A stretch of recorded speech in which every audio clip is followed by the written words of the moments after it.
শরতের আকাশে পুজোর রং লেগেছে, পুজোর আগমনী সুর শোনা যাচ্ছে।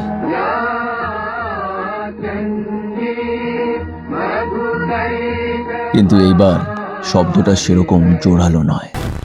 কেন কি এইবার প্রতিবাদের আওয়াজ চাপিয়ে গেছে সবকিছুকে। বাংলা আবার জেগে উঠেছে। প্রতিবাদের আগুন আজ রাজ্যের প্রতিটা অলিতে গলিতে।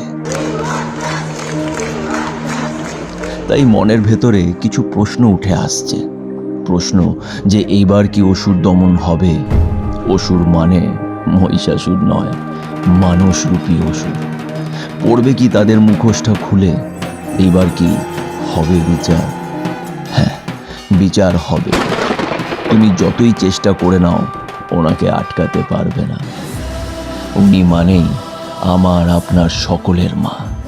সেই দশভুজা দুষ্টের দমন করে শিষ্টের পালন করবে। মা আসছে।